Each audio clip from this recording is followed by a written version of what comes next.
I like to sit back.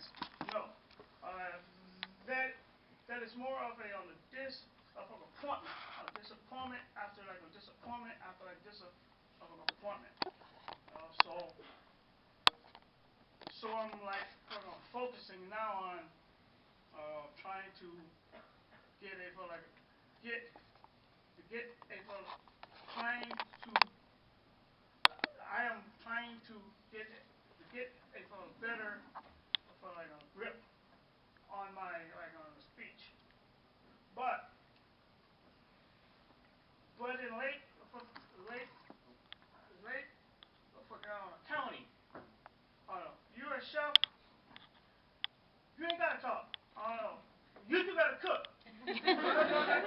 Here, they care of more, more, more about what you can say than you can cook. I mean, for like sharte, like brion, they still on some bonos, that dollars. All that stuff I can do. I can't call it. So if any of you are getting married, need a chef. Yeah.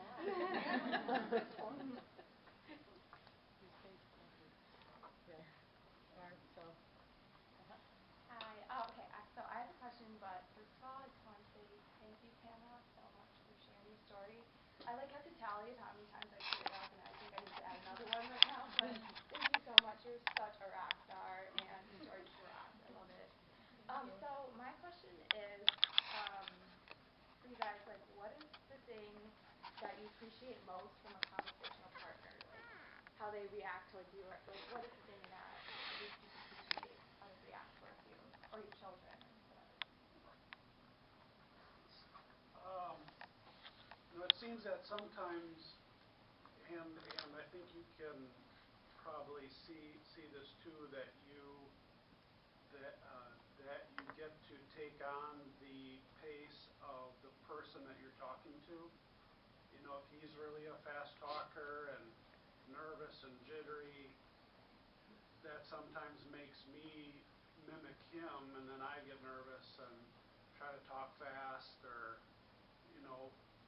So if you could be more slow and steady and easy talking and real calm, that sometimes helps us better, I would think. Do you guys agree? That sometimes you take on the characteristics of who you're talking to? And I think for my side it's reverse. I need to model slower speech for him so that he brings his speech back.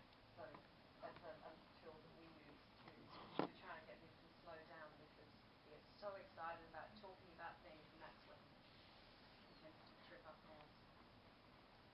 I have a comment on that too. I got one thing. Oh, go ahead. I'm sorry. Go ahead. What is I hate is when like when someone goes, yeah, I mean, I have not yet said it.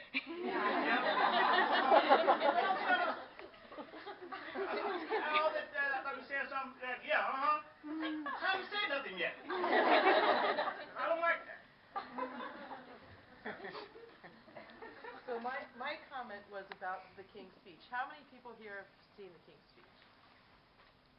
Okay, all right. Yeah, our adult chapter went together, and we had a great discussion afterward. But one of the things we noted afterwards was, remember the King's Speech where he blocks, he's blocking, and people are looking, and then they look down, and they just have this like disappointment. Their body language is disappointment. That's hard to take. When you stutter, that's a really hard thing to take. So if you have some control over your own body language with a person who stutters, that really helps. Because if you do something where you're just like, and you lose eye contact, you look down, or you look like, and it's kind of a disappointing look, actually. And we're basically apes, right? So we actually do a lot of body language. And to have those things happen when you're blocking or, repeating, those kinds of things, people just are like, and they just look down like, oh, So I think, so that's another thing, it's just be aware of your own body language, and are you showing that you're disappointed in the person that stutters? Because a person who stutters is really, we've all been through the mill. I mean, if all of you are very beautiful people, but if there's anything you don't like about yourself, imagine that being the main thing people see and commenting on. Whatever that thing is, you might have a bad day and a gigantic zit on your forehead. And if everybody you saw went, wow, look at that zit. That's what stuttering, it's like, what's the deal, Like, people should be a little, more polite. And not just polite, but just, just being really human. People who stutter are people who are worthy. And I know something that I had a real tough time with, and I don't know if you guys feel this way, but everybody on the planet can do anything they want but me. And if I just didn't have this stutter, I would be fabulous. And it was so weird to go to work and find people who weren't that good.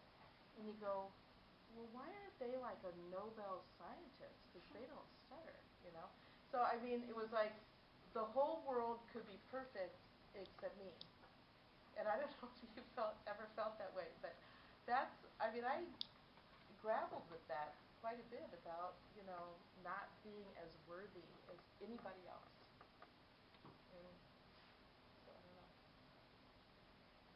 So, any questions up there? I'd like to just respond to, I'm sorry, what's your name? Anne-Marie. To Anne-Marie's question about how do you help a child with their self-esteem. When you get the opportunity to have kids who stutter meet other kids who stutter, that is such a huge experience for those kids. I happened to just stumble onto Friends, the National Association of Young People Who Stutter, because the founder of that organization, Lee Caggiano, came to Albany to do a workshop. And she heard me talking about something, and she said, oh, wow, you should come to Friends and talk to our kids. Yeah, right, I can't do that. That was like 3 years ago.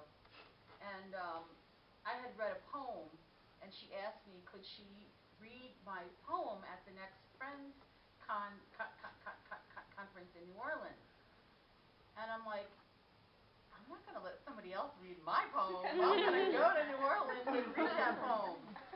So I went to my first Friends conference as an adult. And Friends is all about kids. And there's like 100 kids who stutter. And for 3 days, it's normal. It's accepting. They're with other people, just like themselves. And if you have kids who stutter, if you can get them to just meet other kids who stutter and talk with other kids who stutter, it makes a huge difference. Because then they feel like they're not different. And I found out, as an adult who stutters, my first thought was, what are they going to really want me here for at this Friends conference? Parents came up to me and said, thank you. Parents need to see that their kids who stutter can grow up to be normal, and that adults who stutter should be around kids who stutter, because it shows them that their kid's not going to be